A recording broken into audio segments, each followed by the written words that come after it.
So guys, are you looking for an engine oil that fits for your motorcycle like the Panther Classic na motor? Oh yes, may Yamaha YTX 125. It's 3 years and 3 months in the making but still in good condition. It's because of this, the Yamaha engine oil business type category. This Yamaha 4-stroke motor oil is formulated for hard work business motorcycles and for everyday use. Resists oxidation and corrosion, reduce engine deposits, smooth clutch operation, longer engine life, a maximum gear protection, better wear protection, and a sheer stable viscosity. For as low as 185 pesos, you can buy this engine oil, the Yamaha business type category. Actually, this motorcycle is not only for everyday use, but also for business. Because I'm a Mubit MC taxi rider. So if you want your Panther Classic motorcycle YTX 125 to last, well, this engine oil is best for you. Highly recommended, guys. Alright, so let's cut the line for a while because my package has arrived and I'm expecting this handlebar, the stainless steel handlebar, pero hindi iba yung dumating. So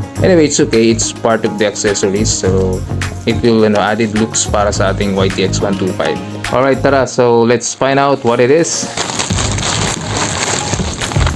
Oh, it's a tank pad, so very good. Added looks ulit to sa aking YTX 125. Nice. Yeah, it's totally sealed.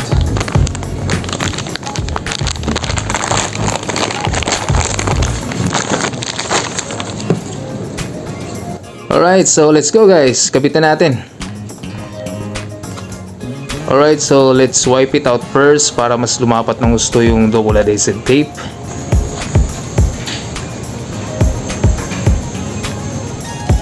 Alright, so dapat lapat na lapat siya dun sa tank pad.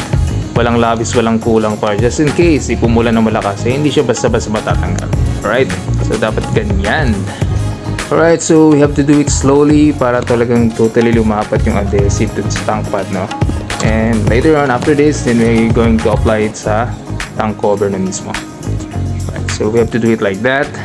Slowly hanggang sa lumapat siya totally sa tank pad. Alright, so there you have it. Okay, so let's go to the next step. At dikitan natin sa tank cover. Naku po, parang sumablay pa.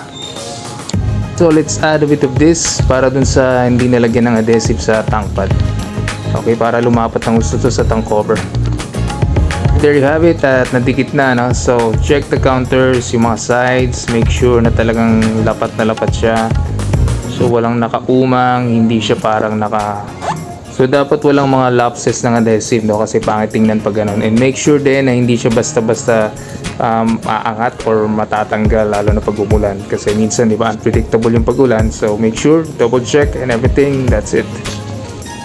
So same thing on the other side. Same procedure lang din kung ano ginawa natin kanina. So ganun lang kadali yung paglagay ng tank pad sa tank cover. Right, so just make sure that the other side also is kapantay kung paano natin nilagay sa kabila, no? Hindi pwedeng mas mataas yung kabilang side kaysa dun sa kaliwa. Na dapat the same thing, the same height, the same nung pagkakalagay para magandang tingnan.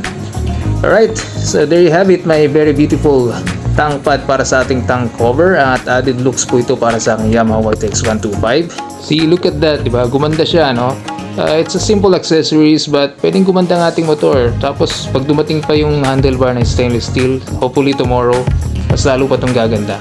You know what, there's other color variation itong tank pad. Meron siyang brown but parang hindi bagay kasi pag nilagay ko yung brown dito, parang hindi siya mababagay sa kulay na dark blue.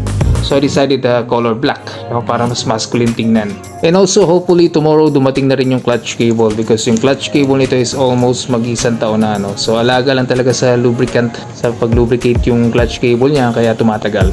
But pag pinipiga ako, there's something wrong na. Hindi na masyadong responsive pagka pinipiga ako. So medyo may konting delay lang naman. So kailangan na palitan. So hopefully tomorrow dumating na at ma-install na rin. So there you have it mga riders. May Yamaha YTX 125 after 3 years and 3 months. It's still smooth pa rin ang engine. It looks brand new pa rin siyang tingnan. It's because of alaga siya sa linis and also sa maintenance, no? All we have to do is take care of our things, no? Especially our motorcycle. Kasi napaka-importante nito. Sa panahon ngayon, yung kotse, 4 wheels, hindi magandang ibiyahe. Lalo pa napaka-traffic December. But motorcycle, you are feel free palagi, no? Kaya ang sarap magmotor. Alright, so today is the 5th day of my healing period. So today tatanggalin na natin yung gasa. Meron pang konting kirot but yung sugat and yung tahi is tuyo na. No? So pwede na siyang tanggalin talaga.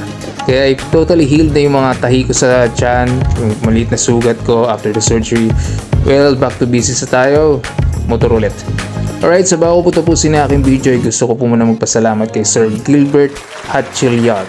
No, mali. Gilbert Hatchiliar. Yan. Siya po yung isa sa nakatulong talaga sa akin. Kaya thank you very much sa iyo, sir.